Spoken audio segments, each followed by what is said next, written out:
dañu fi am benn atelier de 2 jours sur l'état civil et la citoyenneté bu nga xam ne bi Amnesty International moo ko organisé ñu discuter ci mbiru état civil. Je pense que am na ay présentation yu am solo yu fi am benn bu jiitu bi mooy président tribunal démb dans la journée vraiment présenté na état civil wax ci ba mu leer parce que xam nga état civil en réalité ñoom ci seen contrôle lay nekk donc suñu dajalee acteurs yi war nañ leen wax lan moom nan la ñuy def pour nit ki am remplir état civil am nu mu normalé parce que état civil dafa doon lu nga xam ne moo lay topp fi nga juddoo ba fi ngay génnee àddina état bi yëpp état boo toll rek ci àddina état civil moom da nga koy soxla soo juddoo kayitu juddu da nga koy soxla soo demee ba màgg da ngay soxla kayit bu nga xam ne bii bu wanee ne am nga jabar am nga doom soo fi dëddoo àddina tamit war nañ am kayit bu mandargal ne nekkuloo fi kon loolu moom mooy li nga xam ne mi mooy rôle état civil parce que su réew amee état civil bu baax rek mun na def planification bu baax ci liggéeyam xam ñaata xale ñooy jàng en 2022 xam ñaata xale ñooy yegg université xam ñaata xale suñu feebaree ñu xam ñaata hôpital la ñu war a tabax parce que dem tabax hôpital fu nga xam ne bii 5000 habitants fa ne alors que am nga feneen fu nga xam ne 40 000 habitants fa ne donc xam nga loolu du lu nga xam du yenu maana dëgg la ñoom ñëpp war nañu am hôpital waaye nag sooy def priorité da ngay xam priorité bi fan la féetu loolu moom mooy rôle état civil moo tax tubaab yi dañuy am ay rôle état civil yu fiable te aussi day permettre nga contrôler nit ñi fa nekk ñi parce que soo xamul kan moo fi juddu kan moo fi dëkk kan moo am carte d'identité Sénégal ak mais dafay doy waar soo gisee tubaab yi su amee yëngu-yëngu fenn ñu ne jihadiste yëngal na fii rek ñu xam fan la jóge état civil bi moo tax bu fiable bi la parce que aussitôt dañ xam kan moo fiy gan waaw. en tant que maire nu ngeen a taxawee ci partage bi parce que ñun bu ñu sañoon bu ñu génnee fii chef de quartier yi ou bien chef de village yi ñu ci part pour askan bi mën a xam njëriñu état civil nan ngeen ci mën a taxawee ci liggéey. waaw xam nga fu mel ni Koungheul nee naa leen suñu réalité dafa wuteeg yeneen communes yi ay village la ay dëkkaat la dëkk yi sore c'est pas la même chose ñun fii c'est compact ay quartier la quartier yi presque dañuy laalante te avant lii fekk na déjà ñun amoon nañ ay comité de quartier yi nga xam ne ñu ngi liggéey ci loolu ba président dajale woon na fi imam yëpp ba ñu defal leen benn en tout cas mise à niveau pour ñu xam ñoom gannaaw dañuy am ñooy takk sëy yi ñooy ngénte dëj yi ñooy dem jullee ko donc ñoo am nañ position bu nga xam ne bi war nañu mun a liggéey loolu ñu defar ay carnet jox leen pour que ngénte bu ñu dem ñu mën a relever tur doom jéeg yaay jéeg tout ça de plus nag léegi ñoo xam ne ñoo juddoo hôpital parce que hôpital moom ku fa juddoo rek en principe dañ la jox certificat d'accouchement boobu soo ko indee à la mairie dañ lay defal bulletin pour sa doom jox la volet 1 bi ak bulletin bi. Je m'appelle Seydou Ndiaye, maire de la commune de Dianké-Souf, président de l'association des maires du département de Malem Hodar. Monsieur le maire dañu fekk nañ ci atelier bu Amnesty International bi état civil des maires du département de Koungheul ak Malem ñu teewal en tant que maire lan nga ñu mën a wax tey ci atelier de jour yi. li may njëkk a wax d'abord mooy rafetlu atelier bi remercier féliciter initiateurs yi waa Amnesty International ñi nga xam ne ñi am nañ cette initiative ñëw organiser atelier bi pour gën a dooleel nit ñi seen àq ak seen yelleef di ci remercier di féliciter aussi l'administration qui est là mooy les préfets et les sous-préfets ñi ñu accompagner ba atelier bi mën a dérouler dans d'excellentes conditions. atelier bi dafa am ab solo parce que nit ki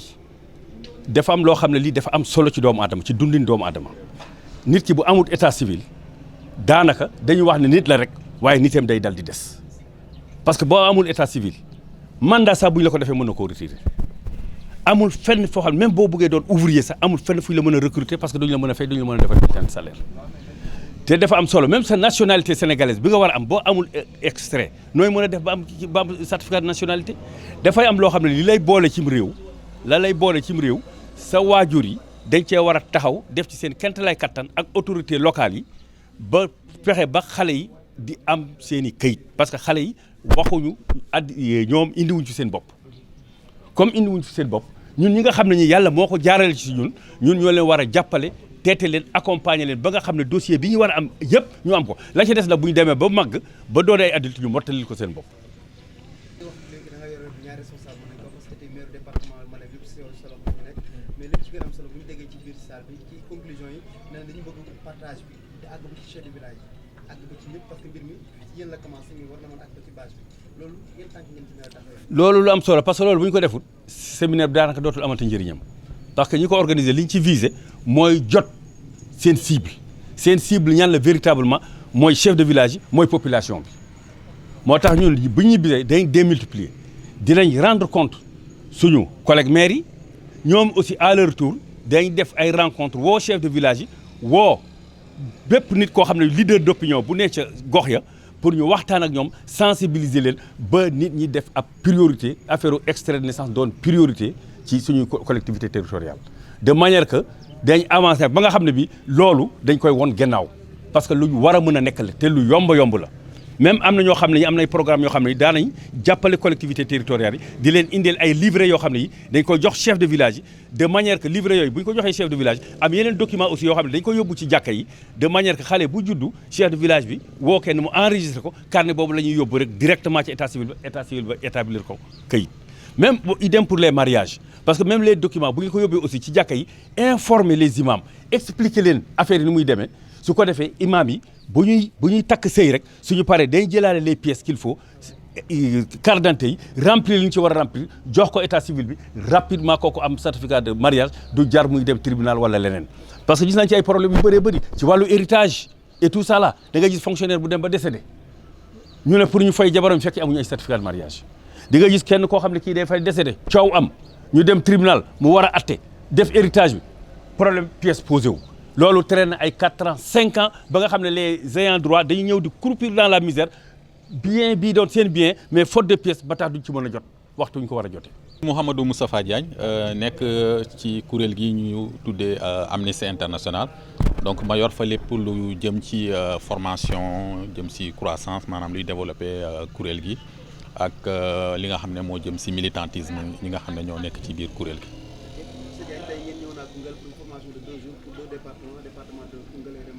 waaw parce que lan nga ñu mën a wax tey ci solo si l'importance de 2 jours yi. waaw formation bi am na solo parce que formation la boo xam ne dafa dajale ñi nga xam ne ñoo nekk ay acteurs di yëngatu ci wàllu état civil au niveau des 2 départements maanaam département Koungheul ak département Malem Hodar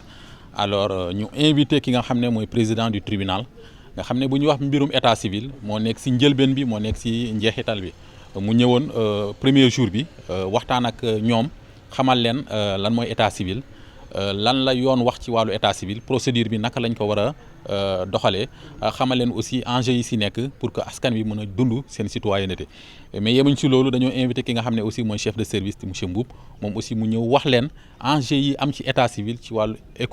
économie ci wàllu politique ci wàllu social ci wàllu culturel loolu yëpp li ñu si jublu mooy vraiment yee leen ba ñu gën a xam li nga xam ne moo war a nekk seen taxawaay en tant que acteur et puis ñu xam lépp li nga xam ne aussi mooy soloy li nga xam ne mooy état civil alors bu weesoo ñooñu ñun aussi ñëw nañ en tant que organisation de défense des droits de l'homme ñoo ko organisé mais aussi def nañ benn communication pour jox leen xamal leen njeexital bi nga xam ne état civil am na ko si wàllu àq ak yelleefu doomu aadama et je pense que actuellement ñi ngi nekk di recenser jafe-jafe yi nga xam ne nag ñoom moom lañ am ci seen wàllu liggéey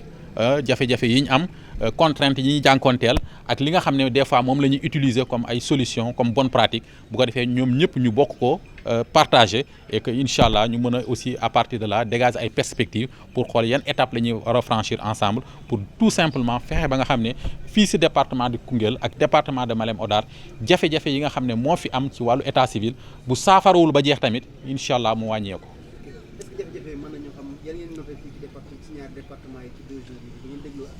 waaw bi ñu dégloo acteurs yi li ñu noté mooy que ne population bi amuñ la culture de la déclaration maanaam population yi du ñuy déclarer les faits d'état civil bu ñuy wax fait d'état civil yemul ci déclarer naissance rek ku judd ñu déclarer la mais bokk na ci aussi ki nga xam ne dafa takk soxna ki xam dañ koo takk loolu fait d'état civil la ñu mun koo déclarer ki fi jógee ko aussi ñu mun koo déclarer loolu je pense que bokk na ci li nga xam ne mooy état civil sax mu sooxe nag wax dëgg yàlla déclaration bi sooxe na trop ci département de Koungheul ak département de Malem Hodar beneen jafe-jafe bi mooy la gestion de l'état civil au niveau des mairies au niveau des différentes communes des 2 départements wax dëgg yàlla li ñu fi jot a seetlu mooy que ne ñi nga xam ne ñoom lañ dénk état civil seen ay jumtuwaay des na seen jumtuwaay des na formation bi nga xam ne war nañ koo am aussi des na loolu aussi nekk na beneen jafe-jafe ñetteelu jafe-jafe bi mooy xam nga le volume du contentieux dafa jéggi dayoo maanaam ñi nga xam ne dañoo war a doon déclarer ci période bi nga xam ne mooy période bi nga xam ne moom la yoon prévoir muy la période de 45 jours allant jusqu'à 12 mois de 45 jours allant jusqu'à 12 mois seetlu nañ ne population bi dañ koy jéggi bu ñu ko jéggee nag lii tax ñu mën a am kayit mooy jugement yi nag bëri na trop président tribunal dinay def effort di organiser ay audience foraine mais jafe-jafe bi ñu fa seetlu mooy bu ñu defee audience foraine yi actes yi nga xam ne dañ ko war a jël yóbbu ko ci mairie bi pour ñu transcrire ko préfet wax na ko démb lu ëpp 50% de ces actes mairie yi duñ koy transcrire loolu mu nekk benn problème mu nekk jafe-jafe actes yi nga xam ne jot nañ leen a transcrire malheureusement aussi ñi nga xam ne ñoo ko yelloo mooy les ayants droit duñ ko ñëw jël si ça pose encore un autre problème ça veut dire quoi maanaam même liñ indi woon comme solution comme alternative nekkul loo xam ne mi ngi résoudre définitivement le problème mu nekk li nga xam ne moo nekkoon les audiences foraines parce que premièrement actes yi duñ ko transcrire et deuxièmement ñi nga xam ne ñoo moom actes yi war koo jël si tamit duñ ko jël si mu nekkaat beneen jafe-jafe boo xam ne mi ngi ci malheureusement dans les 2 départements mu nekk département bu Koungheul ak bu Malem Hodar. ñëw nga ci solution yi tuuti sax est-ce que ku nga gën a ci gën a préciser rek pour ñu gën a comprendre parce que loolu ngeen di gën a xaar ci ñoom beneen mbir mi rek tey ñi nekk ci salle bi am nga ngeen li ngeen di demandé moo ñu def partage bi fexe ba mbir mi law ci chef de village yi aux fractions de quartier yi parce que am na commune ay communes yi ci nekk loolu la nga ñu mën a wax ci loolu noonu ci yenn solution ngeen bëgg tey mu àgg ci askan bi carrément ak yéen li ngeen di proposé ñi nga xam ne nekk ci salle bi waaw déjà dañoo invité les maires à la responsabilité parce que aussi c'est une question de responsabilité la état civil ci gestion mairie amul lu ko ëpp solo dafa am budget boo xam ne dafa bokk ci rubrique budget mairie yi état civil daf cee bokk rubrique boobu warul nekk rubrique bu ñuy négliger solution yi bokk na ci mairie waruñoo ñàkk registre bokk na ci ne mairie war nañoo jël bépp matuwaay pour faciliter l'accès des populations à la déclaration en s'appuyant di sukkandiku ci chef de village parce que chef de village yoon da koo may sañ-sañu déclarer ki nga xam ne dafa judd ci village am dafa dem sax ba jébbal ko benn cahier bu ñu tuddee cahier chef de village cahier de chef de village nga xam ne képp ku judd ci village am rek mën na ko bind jël ko nag yóbbu ko mairie pour ñu déclarer xale bi loolu wax dëgg yàlla ñi ngi leen ci ñaax luñ ci mën a def ci jéego ñu def ko fexe ba nga xam ne chef de village yi dinañu jot seen cahier de village fu mel ni Koungheul du amul ay village mais am na ay quartier foofu aussi délégué de quartier yi am nañ ay cahier de quartier cahier yooyu nañoo war a fexe ba nga xam ne délégué yi dinañ ko jot képp ku xale bu judd ci seen quartier vraiment ñoom aussi ñu mun ko inscrire ci cahier bi yóbbu ko mairie pour déclarer xale bi loolu daal bokk na ci solution yi nga xam ne en tout cas génn gum na et proposé nañ ko en tout cas ci ndaje mi waaw. gis nañ ci jeexital liggéey bi maire yeeg officier d'état civil yu nekk fi yëpp exposé nañ seen contrainte solution ak bonne pratique yi nga xam ne dañ koy rencontrer seen mairie lan lañ mën a xaar ci am si wala ci programme bi nga xam ne yéen a koy déroulé ci wàllu woowu. waaw programme bi déjà dafa am plusieurs facettes parce que bu weesoo officier d'état civil yi maire yi am na formation boo xam ne dañ koy faral di defal ñi nga xam ne ñooy les chefs de village et déjà bi ñu jógee ko Mbirkilaan dañoo dajale chef de village yi nga xam ne ñoo nekk ci département Mbirkilaan bi yëpp daal di leen former jox chaque chef de village un cahier de village alors bokk na ci tamit ci beneen facette programme bi di organiser des caravanes de sensibilisation pour toucher les populations loolu aussi dans certaines localités du pays def nañ fa ay caravanes de sensibilisation boo jëlee fu mel ni Médina Yoro Fula dans la région de Kolda dañ fa am ay ndaw yu ñu fa teewal organiser woon nañ fa ay caravanes de sensibilisation pour toucher les populations nga xam ne ñoom aussi du ñuy faral di dem di déclarer dañu organiser aussi des forums radiophoniques Casamance dans plusieurs localités de la Casamance aussi organiser nañ fa ay forums radiophoniques yoo xam ne dañoo inviter les populations oo les radios communautaires ñu ñëw couvrir ko pour ñu sensibiliser population yi ñi nga xam ne ñoom nga xam ne ay déclarants lañ si li nga xam ne mooy solo état civil. loolu c'est pour te dire que rek mandarga programme bi dafa am plusieurs facettes. Voilà, am plusieurs facettes. Maintenant activité bi nag bu ñu si jógee dañuy ñaax rek vraiment ñi nga xam ne ñoo participer si activité bi ñu def le suivi. waaw ñu def le suivi et je pense que loolu aussi am nañ ay ndaw yu ñu teewal Koungheul am nañ ay ndaw yu ñu teewal Malem Hodar lépp lu ñu si war a def pour jàppale leen si suivi boobu rek incha allah dinañ ko def. ban jàngat ngay am de façon globale parce que gis nañ à part département Koungheul ak Malem am na yeneen département yoo xam ne jot ngeen fa jaar dafa séminaire bu mel nii lu mel ni de façon globale daal ban jàngat ngay am ci wàllu état civil ci département yi wala boog ci commune yi. Oui, écoute, je dirais que c'est les mêmes goulots qui étranglent l'état civil. Hein. Problème, il n'est que. Voilà, c'est le 28e département, au niveau national, et c'est le 4e département donc de la région de Kaffrine. Ça montre tout simplement, on a sillonné le pays pour sensibiliser vraiment les différents acteurs par rapport à l'importance de l'état civil et du rôle aussi qu'ils doivent jouer en tant qu'acteurs. Donc je pense que voilà, nous y sommes et c'est le constat que nous avons fait, que c'est un problème national et il faudrait vraiment continuer à sillonner le pays, à sensibiliser, à démultiplier les activités sur l'étendue du territoire national, en partenariat bien sûr, en collaboration. Et je profite de l'occasion pour saluer le travail important donc, de la direction de l'état civil qui parfois nous accompagne en mettant à notre disposition des cahiers de village. Et ces cahiers de village sont distribués au chef de village. Donc je peux dire que l'État est un partenaire dans le cadre de ce programme. L'État partenaire là, la preuve, gis ngeen ba tey ñi nga xam ne ñoo nekk les sous-préfets ñi ngi fi nekk ak ñun ñi nga xam ne préfet démb moo ñëw ouvrir donc programme loo xam dañ koy dérouler en parfaite collaboration avec l'administration territoriale, en collaboration avec les autorités judiciaires. Donc nous profitons encore de cette occasion, en collaboration avec la direction de l'état civil, nous profitons donc de l'occasion pour vraiment remercier les gens qui ont Diego ak ci taxawaay bu dëgër ci tout simplement renforcer li nga xam ne mooy mbirum état civil ci réew mi yëpp.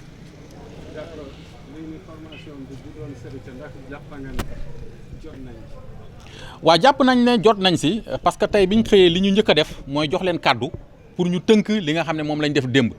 mais bi ñu leen dégloo xam nañ ne wax dëgg yàlla li fi président tribunal wax démb yëpp ñoom ci tënkal nañu ko ci daanaka diirub 30 minutes. loolu mandarga la que ne wax dëgg yàlla liñ leen fi jox déglu nañ ko et am nañ yaakaar nag ñoom aussi ñu jëfee ko et démultiplier ko ba nga xam ne ñi nga xam ne teewuñ dinañ si mën a jot en tout cas am nañ si yaakaar boobu si ñoom ndaxte seen taxawaay pendant ces 2 jours vraiment wane na ko wane nañ si pas-pas bu am solo ñu koy rafetlu bu baax a baax a baax. Korka Camara représenté fii Amnesty International ñu am fi groupe bu ñuy wax groupe Amnesty International. Pa Matar avant tout may leen ma d'abord ma gërëm d'abord di remercier préfet mi nga xam ne vraiment ci oyofam ci léppam moo ñu yombalal liggéey bi ba muñ fi taxawal atelier bi di formation sur état civil ci concernant maire département bu Koungheul et bu Malem Hodar vraiment loolu du ma mun a commencer du ma ko sant encore di sant le président tribunal bi moom mi nga xam ne moom tam vraiment ku oyof la bàyyi léppam ñëw taxaw fi ba première journée bi muy jeex di gërëm encore les maires ak sama naataango mu nga xam ne moom mooy Mamour Cissé représenté groupe Amnesty bu Malem Hodar su ma ci paree na encore di man ci gërëm encore l'autre là suñu groupe Amnesty International au niveau bi nga xam ne moo représenté ñun ñëpp ci dans le Sénégal d'accord léegi ci sa question bi vraiment état civil def nañ ci formation mais jëlee nañ ci loo xam ne vraiment mbégte ak réussite lañ ci am parce que état civil dafa nekk loo xam ne dafa bëri ay gàllankoor yi ci ne te ñu ngi ci nekk te xamuñu ko. Bon formé ci officier d'état civil ak maire vraiment dafa nekk loo xam ne njëriñ la ci askan wi te ci biir les 2 jours là ci biir formation bi d'abord dañoo njëkk a définir ce qui est l'état civil et établir les liens avec les droits humains def nañ ko xóotal nañ ci waxtaan bu bëri maire yi wax nañ ci liñ ci xam jëlee nañ ci encore tënk nañ ci lan mooy état civil bañ ñoom ñëpp ñu noté ko expliquer nañ encore procédure d'enregistrement des naissances des mariages et des décès procédure yooyu yëpp expliquer nañ ko ci biir formation bi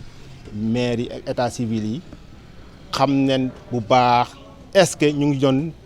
teg affaire bi ci yoon est-ce que encore teguñ ci yoon xam nañ ko risque yi ci nekk ak ñu ngi yëpp gàllankoor ci ne taataan nañ ko ba jëlee nañ ci njëriñ encore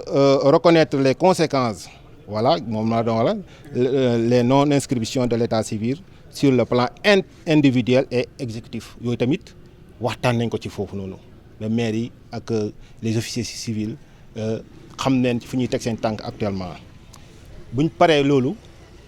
dañuy def partage bi def nañ ci partage bi ci wàllu ci contraintes et les bonnes pratiques ci wàllu état civil vraiment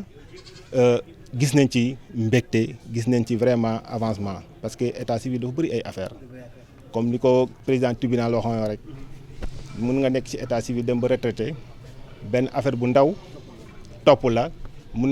na topp nga toog ba ay 20 ans ñu affaire boobu ñu woo la ci ay kii nii fekk ci wàllu état civil la vraiment voilà dafa complexe. mais dañuy si laaj rek parce que dégg nañ léegi sëñ Moustapha déglu les maires déglu participants yi. mais li ñu gën a wax rek muy suivi bi. yow nga nekk fi Amnesty International ci département Koungheul. nan ngeen mën a taxawee ba li nga xam ne wax nañ ci salle bi. mu nekk loo xam day tasaaroo ci département Koungheul village yi jot si biir jot fii ban liggéey ngeen def. très bien liggéey bu ñuy def actuellement xam nga Amnesty International bu ñu ko waxee rek ñu bëri dañuy tiit dañuy yaakaar ne Amnesty dafa nekk fii pour case di wax non c'est pas ça parce que lii acte bu rafet la.